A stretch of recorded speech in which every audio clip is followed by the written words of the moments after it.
Olá pessoal, tudo bem? Aqui é Rafael Brilhante e eu venho bater um papo bem interessante com vocês aí, que eu vejo que muita gente está com dificuldade, porque eu também tive durante algum tempo, que são as famosas API de conversão do Facebook.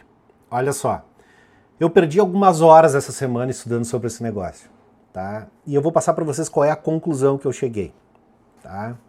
Crianças, não tentem fazer isso em casa. Por quê? Eu vou explicar.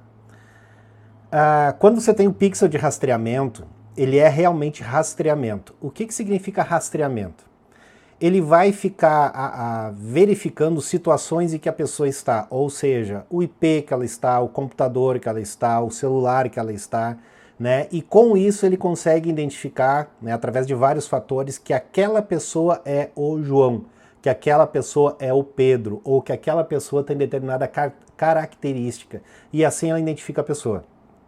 Ou seja, em cima de uma triangulação de dados, ele consegue identificar quem é a pessoa, se a pessoa acessou o site, ou se a pessoa fez uma conversão, ou seja, se essa pessoa fez uma compra, ou se essa pessoa ela se cadastrou como um lead, certo? O que a API de conversão ele vai fazer é algo além disso. O pixel, entendam bem isso, o pixel do Facebook ele não vai deixar de existir. Ele vai continuar funcionando da mesma forma que ele funciona hoje. A diferença é que a API de conversão ela vai trazer muito mais dados e dados muito mais concretos, certo? Só que como que isso vai funcionar?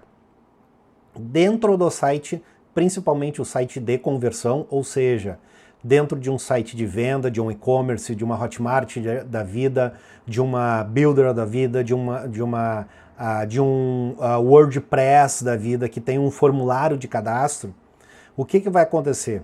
Para vocês entenderem, eu vou tentar falar de uma linguagem mais simples possível, tá? Mas isso envolve muita programação. O que acontece?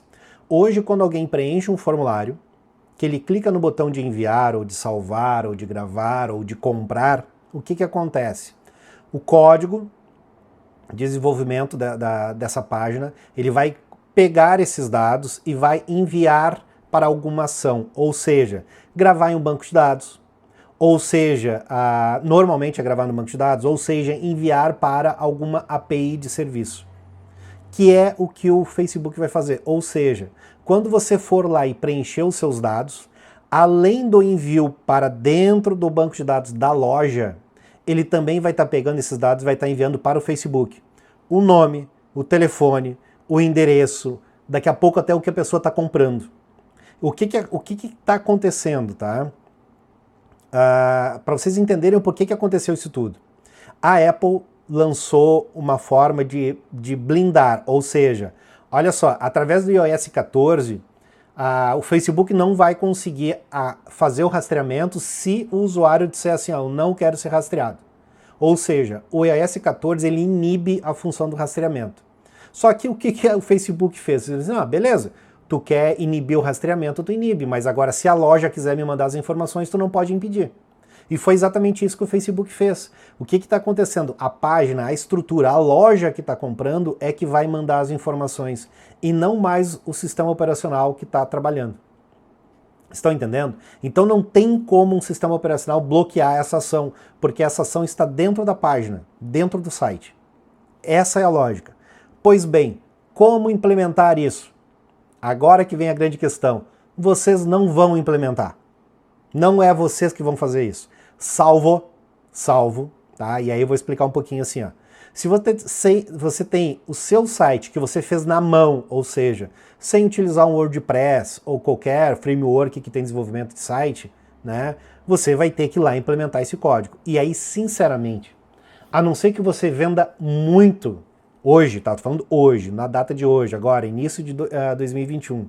A não ser que você tenha uma venda muito grande para pessoas que tenham iPhone, que tenham iOS 14, tá? Você vai lá e implementa isso, tá?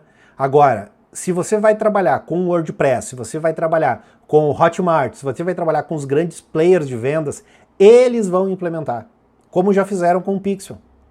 Hoje, por exemplo, você não precisa mais pegar o códigozinho do pixel de rastreamento e lá colar dentro da estrutura da sua página para ele fazer o rastreamento. O que você faz? Você pega o código do seu pixel, vai lá, preenche um campo e lá dentro daquela estrutura, por exemplo, Hotmart ou WordPress, ele já tem lá um plugin onde ele já está levando aquele código, ele só insere o seu ID no meio, o seu ID do pixel, e ele vai fazer todo o trabalho para você. Vai acontecer da mesma forma. Então não se preocupem em tentar implementar isso para vocês. Os grandes players, a estrutura de site é que vai ter que implementar, não é você. Qual que vai ser o seu trabalho, pelo que eu estou entendendo, tá? A grande diferença do pixel de rastreamento, que você só tem um ID, que você vai lá e implementa somente o ID, para ter o API de conversão, você que além do ID, você vai ter que implementar também o token, tá? Que é gerado lá dentro da página de conversões dentro do Facebook. São essas duas informações que você vai ter que colocar dentro dos players, tá? Eu já conversei com o suporte de algumas dessas estruturas, tá? Não vou nem citar agora, mas o que eles estão me dizendo assim, ó, não se preocupa com isso, já está em testes, ainda não está rodando porque nem o Facebook ainda fez toda a virada de todos os servidores, ou seja, nem todos os clientes têm a opção de ir lá e gerar o seu token, por isso que a gente ainda não liberou, certo? Mas em breve isso vai estar liberado já para todo mundo. Então eu acredito o seguinte, não esquentem a cabeça com isso, deixem os grandes players dar a solução, você só tem que se preocupar com a implementação disso dentro do seu site, tá? Se você fez ele em HTML puro, em PHP puro, onde você não está usando nenhum framework de desenvolvimento. Se você usa o WordPress, não se preocupa, até já existe, tá? Plugins que já está em teste já, onde você só coloca lá o seu ID e seu token para fazer o trabalho para você. Então não se preocupe com nada, calma, alivia a onda aí, não vai ser uma grande virada, depois vai ter uma segunda situação que eu ainda não vi movimentação, é como você vai configurar isso dentro do Facebook. Eu acredito que não vai mudar nada do que você tem hoje, porque os eventos que eu vi dentro da documentação são os mesmos eventos que a gente tem hoje. Visualização de página, inicialização de checkout, que seria um abandono de carrinho, né, que a gente pode fazer, e venda, e conversão de lead. Acho que não tem nada diferente do que a gente vai ter hoje. Então, da forma que eu entro hoje no Facebook e crio uma conversão personalizada, por exemplo, de compra, uma conversão personalizada de captação de lead, uma conversão personalizada de abandono, por exemplo, em saber quem é que esteve na minha página, ou de visualização de página, viu a minha página, mas não viu a página de finalização, de obrigado, ou seja, o cara teve para se cadastrar, mas não se cadastrou. Vai ser da mesma forma que tem hoje. Então, assim, não se preocupem, se acalmem, tá? E em breve, provavelmente, os grandes players aí vão estar largando mais informações de como fazer a configuração. Mas fiquem tranquilos, não esquenta a cabeça, tudo vai dar certo. Tá certo? Valeu, abraço!